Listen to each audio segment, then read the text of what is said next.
Welcome, listeners, to the Global Writers Project podcast.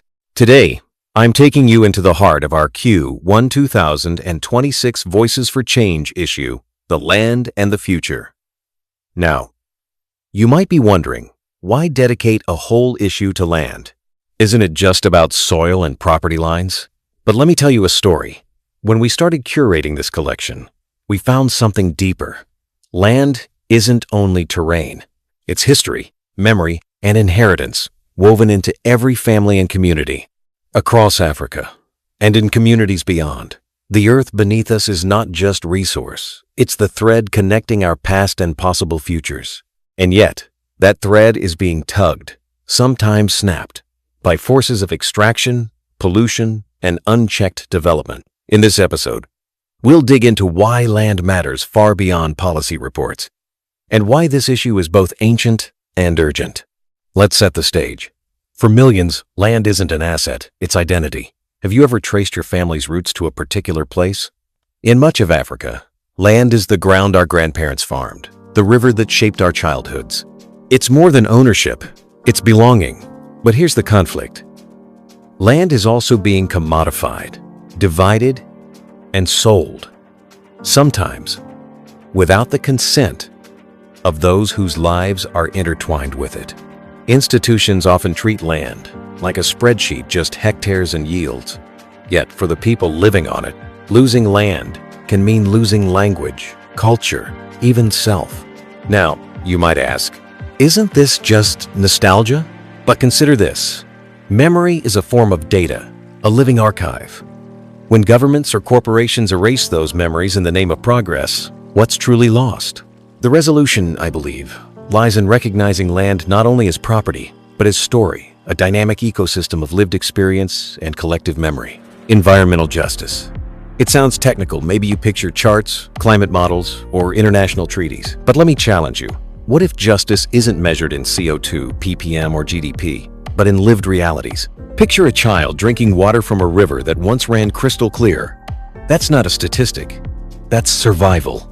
Now, data tells us that, globally, nearly 2 billion people depend on contaminated water sources, an issue rooted in land mismanagement and environmental neglect. Here's the conflict. The communities most affected by pollution and extraction are often the least represented in decision-making. I've read essays in this issue where poets transform poisoned land into metaphor, and journalists expose how governance failures become everyday tragedy. The question is, whose stories do we center? The resolution lies in shifting from abstraction to witness seeing environmental justice as something lived, not just legislated. Let's talk about memory. Not nostalgia, but what I call the long memory of land. Imagine a contract signed, a mine abandoned, a promise broken. Long after headlines fade and leaders change, the land remembers. Satellite imagery, a technical term for time-lapse photos from space, shows scars that persist decades after extraction. But it's not just physical, it's psychological. Now you might be thinking, can a river or a forest remember? In literature and oral tradition, land is often personified as ancestor, bearing witness to human actions. The real challenge isn't just cleaning polluted sites. It's acknowledging what the land has seen and suffered.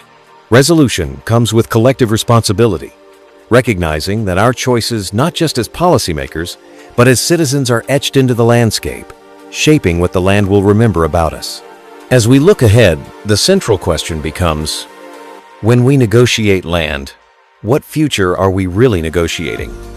Who gets to decide what counts as development and at what cost? Let me ask you directly, whose voices echo in the corridors of power, and whose are silenced? In this issue, we've included 20 writers, poets, journalists, essayists, each offering a distinct perspective. Some use allegory like shifting borders or mythical forests to probe ideas of sovereignty and power. Others provide hard analysis, mapping how institutional silence amplifies harm. Here's a key concept: intersectionality.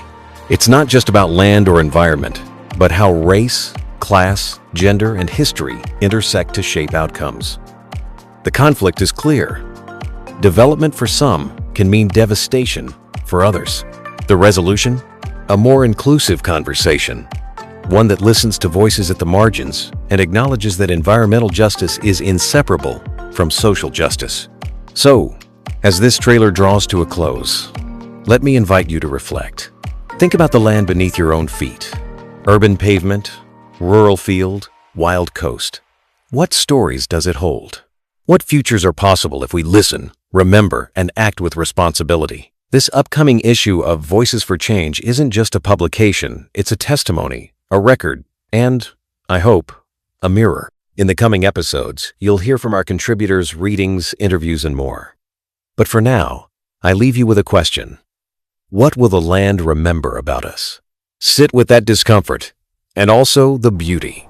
Thank you for listening and for being part of this global community because, in the end, the land remembers, and so must we.